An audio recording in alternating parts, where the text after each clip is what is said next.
Crazy in the Brains. Introduce yourselves. Hi, my name's Jeffrey. I'm here with Erin Micklow. Hey, what's up? I'm Brett. I'm Christoph. Ernest Young. John Lango.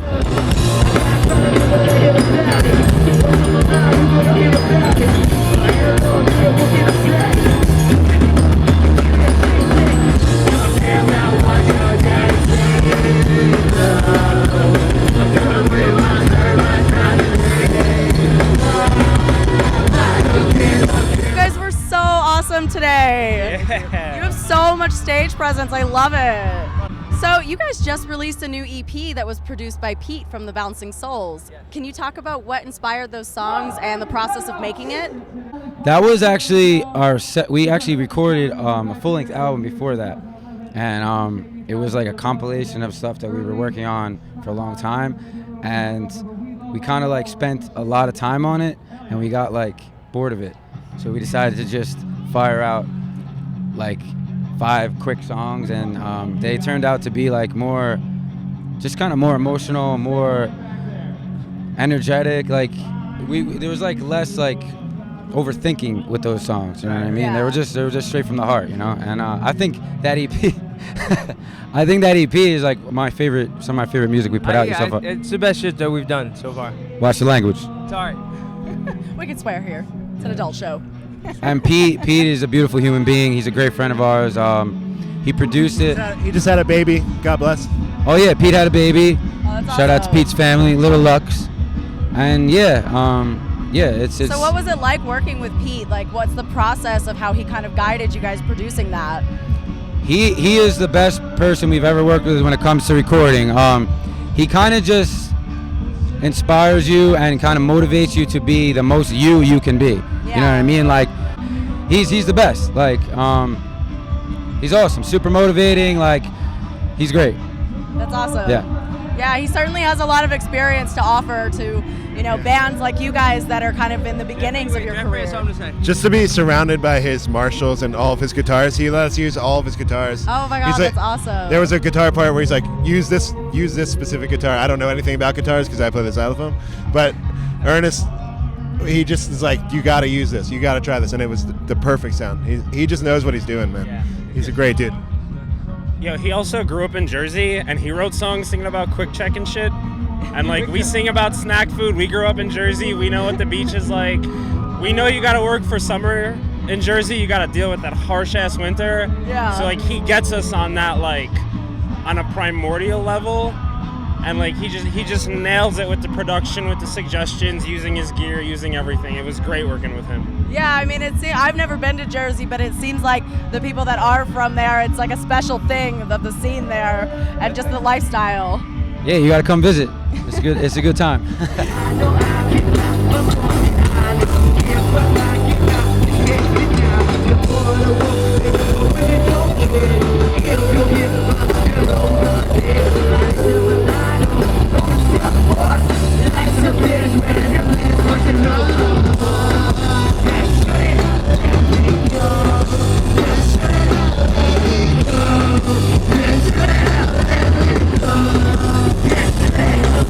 So Jeffrey, you play the xylophone, which is an odd instrument for a punk band. Yeah. What made you choose that? I was playing drums for a real long time, Yeah. and I wasn't very good, and I kind of sucked. And I was like, I was okay. I could have been better. But anyway, I was like, I should learn the xylophone, and I need to get better.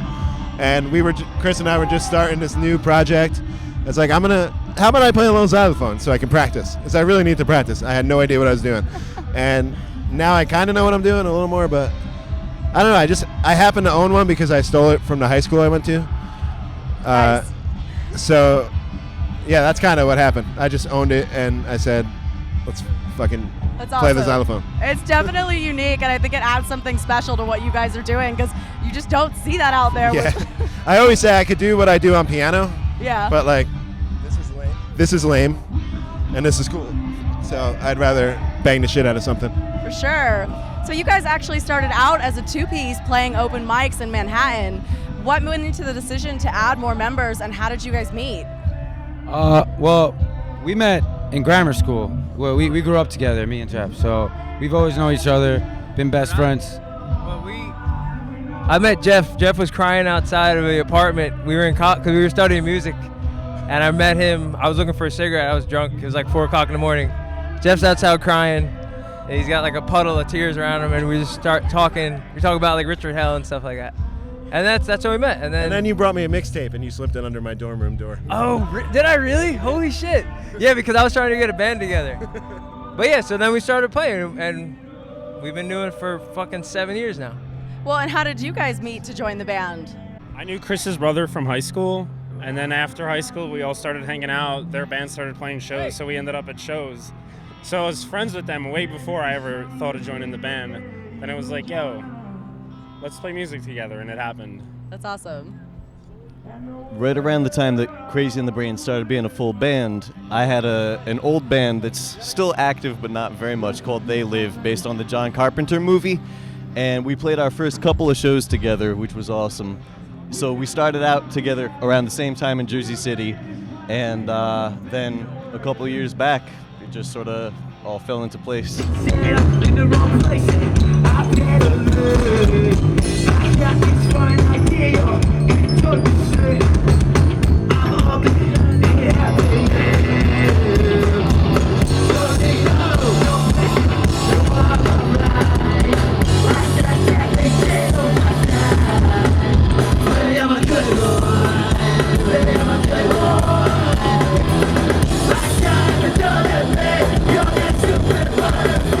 Share some of your best and worst open mic experiences. I mean, I can imagine that's, it's pretty rough to just get up there in front of people and maybe they like you, maybe they don't.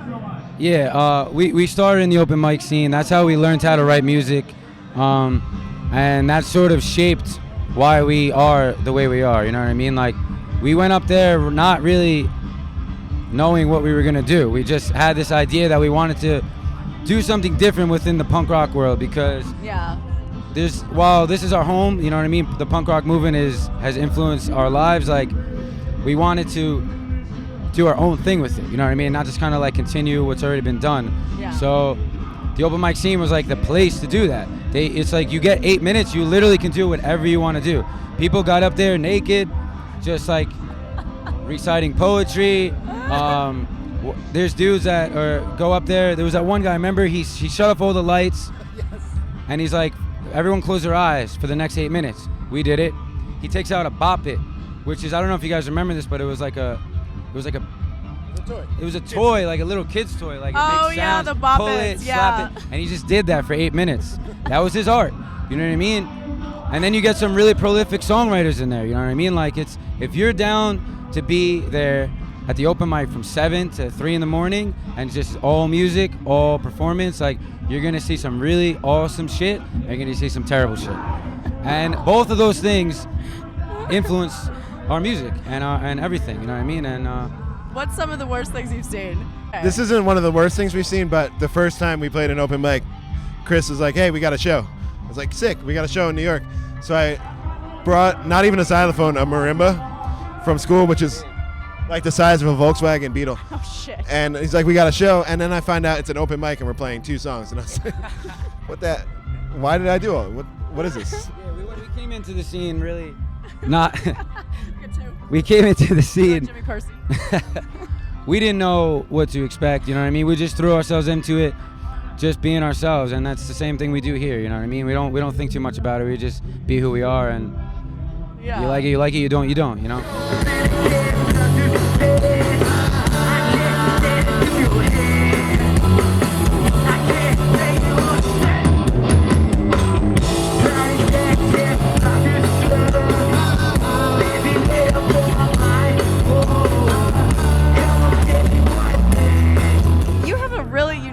Style, and I love it. What inspires the looks you put together?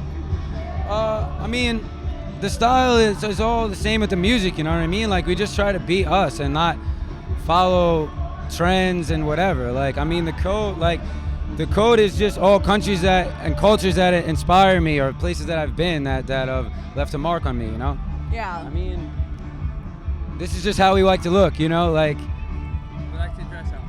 we like to have fun, you know what I mean? Like, And most of all, we like to have fun. we like to have fun. That's a good mentality to have. Yeah. because it bleeds out, and you can see that on stage that you guys are having a really good time, and it bleeds into the fans so that we have a good time as well. It's all about positivity, you know what I mean? Like there's a lot of music out there that is like sort of like, I feel like bringing people down and shit. Like it's like all depressing and like kind of dwelling on the negative shit. I mean, there's a lot of sad stuff going on in the world right now, but there's always a way to kind of look at it in a positive light and to try to move forward. And that's what our music is about. That's why we are the way we are. For sure.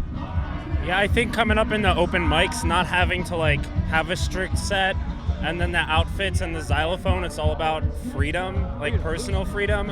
Whatever you're into, that's what you're into, and that's what you do. Like, oh, you came to this fest, like you could be into hardcore, oi, ska, whatever. Yeah. There's something there for you. And you can have that moment with that band. Yeah. And so we just want to be as free as possible.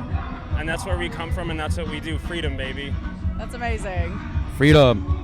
Well, thank you guys so much for taking the time to talk to me today. You guys were awesome. Thank you. We're crazy in the brains. You're watching Last Rockers TV.